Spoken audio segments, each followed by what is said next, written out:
Snowflake, the cloud data platform, makes it easy to analyze your data. The tricky part is getting your data into Snowflake. Picture it. You have a file that sits on your laptop. How do you get that into the cloud data warehouse? Today, we're loading data into Snowflake. We'll play the role of a data engineer and look at some common hiccups that may occur along the way. Grab your engineering cap and let's go. First, let's check out the file. Here we are in our temp directory, and we have a single CSV file. To keep it simple, we'll just look at a few rows and a few columns. This data represents patient visits to a hospital for one day. And we can see things like the ID of the patient, the fact that they all occurred on January 1. We can also see the department involved, the cost of the visit, and whether this was an emergency or not. Cool. We're the data engineering team. The application team is going to send us a file like this each day, and our job is to load the files into Snowflake. On the Snowflake side, we need a table that will receive the records in this CSV file. Let's make that table. We'll use the database called demo and the schema called public, and we'll create our table using this command. We have the same 6 columns, but this time we're also declaring the data type and some null constraints. Let's run this command. And we can look at our Object Explorer and see that our table has been created.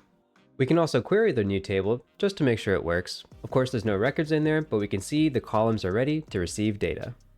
All right, we have the source, the CSV file on our laptop, and the destination, a Snowflake table. And now we ask, how do we connect the dots? How do we get the CSV file into the Snowflake table? Before we can transfer the file contents into Snowflake, we need to stage the file. Think of a stage as a waiting zone. Once the file is staged, the contents of that file can be loaded into the Snowflake table. Said differently, getting data into Snowflake is a 2-step process. Stage the file, and then load the data into the table. Keep this in mind as we walk through a week in the life of a data engineer. Day 1, the first file has arrived. It tells us the patient visits on January 1. Do you remember the steps? Step 1. Get the CSV file into a Snowflake stage. We'll do that using the Snowflake CLI. Check the link in the description on how to get the Snowflake CLI installed. Here I am running the command snowsql to enter interactive mode, where I can run SQL queries against my Snowflake database. To transfer a file from our laptop to Snowflake, we'll use the put command. The put command takes 2 inputs. First, it just needs to know where the file is on our laptop. So we'll pass in the file protocol and tell Snowflake that it's in the temp folder within the demo folder, and then the name of the file, which is patient visit 2026 0101 CSV. Then we tell Snowflake we want to place the file in a stage using the @ symbol, and we use the tilde symbol to indicate the user stage. We'll finish this with the semicolon. We'll talk more about stages later, but for right now, assume that the @ symbol and the tilde symbol point to some storage location in Snowflake. Let's run this. And just like that, the file has been uploaded. We can see that the file has been uploaded and compressed using gzip. We can verify the file really exists in Snowflake by using the list command. Let's go back to the SnowSite interface. We can run the list command. And in the UI, we see that the file exists, as well as the size and some hash information and when it was last modified. Step 2 is to transfer the file contents into our Snowflake table. We want to copy data into a table called patient visits from a user stage. We do that in Snowflake using the copy into command. We give the name of the table that we're copying into and the stage that we are pulling from. If we run the command, the results tell us that the file was loaded. We can see the file that was loaded, how many rows were parsed, and how many of those rows were actually loaded into the table. To verify, let's run our select star statement against the table again. And here are the 5 rows from that first file. Excellent. Oh yeah, did you notice that file format parameter in the copy into statement? This is where we tell Snowflake what the file looks like so it knows how to interpret the file. In this case, we're just saying that it's a CSV by saying type equals CSV, and skip header equals 1 tells Snowflake to not load the first line. If we look at the file again, You might remember that the first row is just a header, and we don't need to load that data into the table. All right, the first day is done. Day 2, the next file has arrived, this time for patient visits on January the 2nd. Let's check it out. We can see that we now have 2 files. The new file is here. And if we examine the file, we have another 5 records, all for January 2nd. Let's try loading this. First, we'll go back to the Snowflake CLI and execute another put command. This time we'll just change the file name. That's done. Let's go back to Snowsite and verify the file did make it. And 2 files are there. Time for another copy into. We'll run the same command again. And the results show us that it worked. The second file was loaded. All 5 rows made it into the table. We're done. But let's load down here. Notice that we told Snowflake to load all files that are located in the user stage.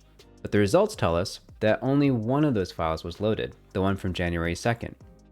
Snowflake's smart enough to know which files in a stage have been loaded and which ones have not.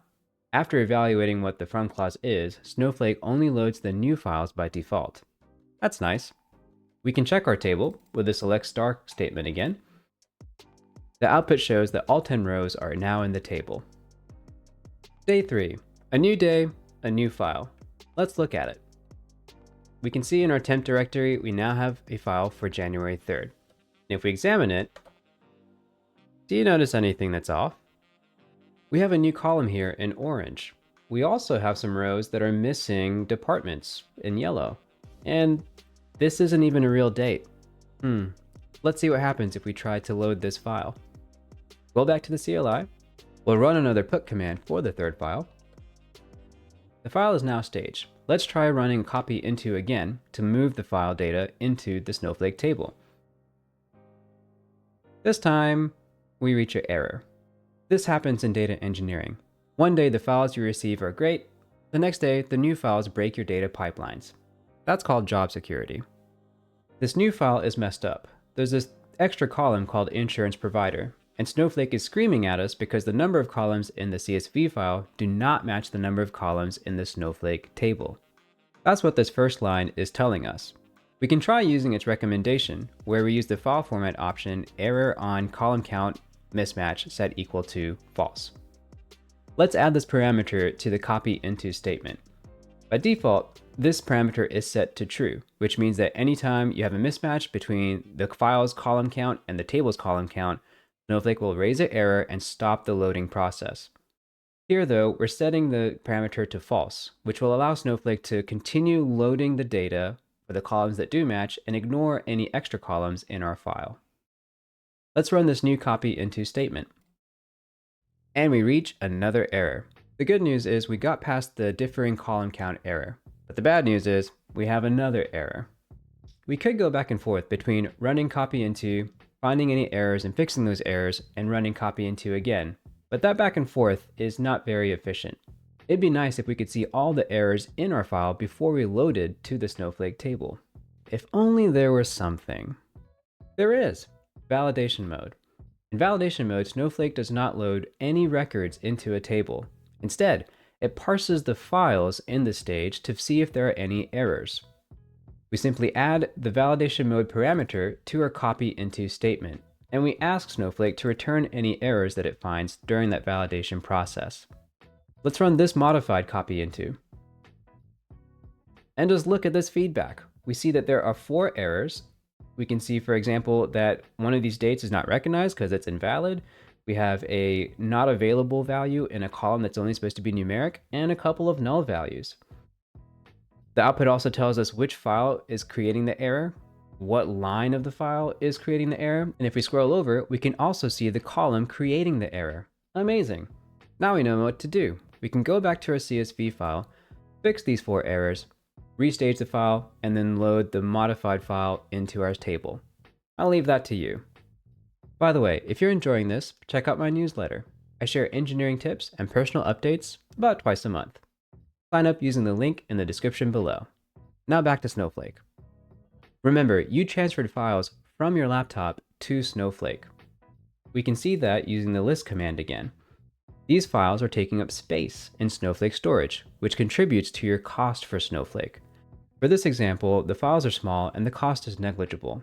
But in a production environment where you have gigabytes, terabytes, and petabytes of data, you would want to remove the files from the stage after you're done loading into your tables.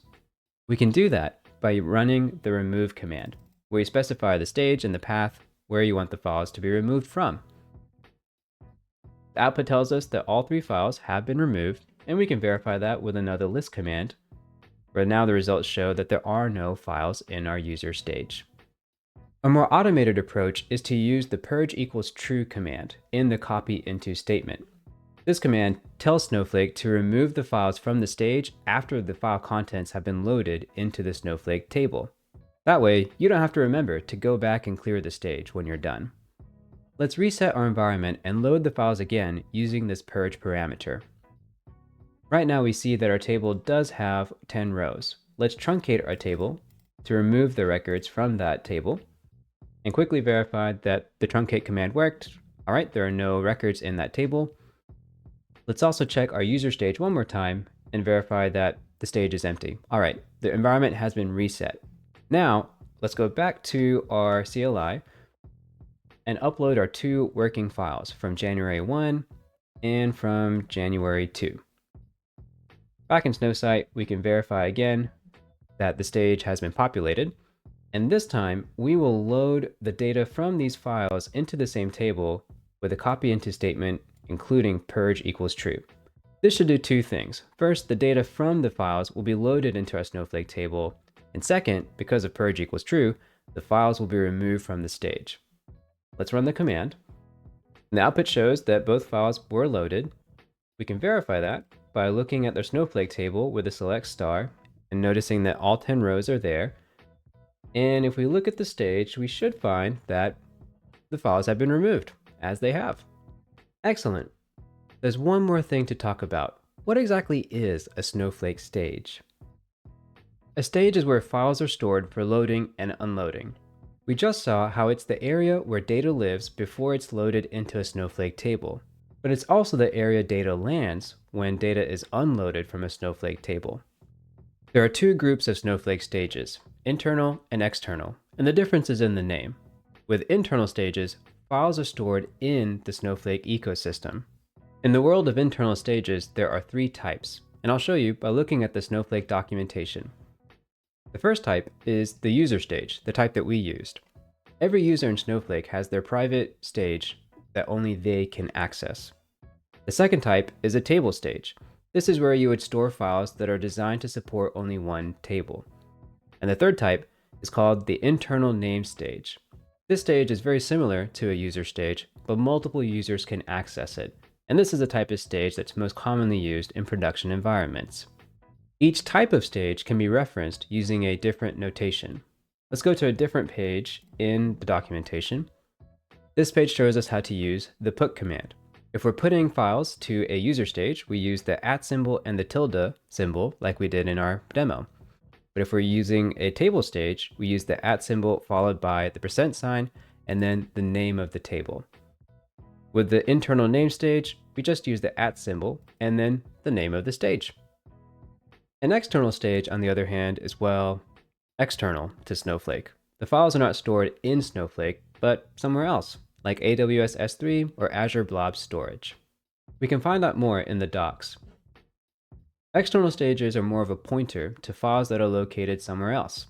For example, the files might live in S3, and the external stage just points to that location. Metadata about the files is stored within Snowflake, but the actual data is still kept in S3. You'd want to use an external stage if you already store your files in some external cloud storage. External stages are especially helpful when you want to load massive amounts of data and you're already using a data lake in something like S3. We did it! We loaded files into Snowflake. Now those analysts can work their magic in the Snowflake platform. Data can be loaded into Snowflake in multiple ways. We've looked at only one option. Specifically, we performed a bulk load using the copy into statement. But data could be loaded continuously using something like Snowpipe.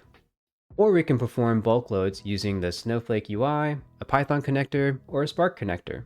The list of options go on and on. The documentation is the best resource for all the options.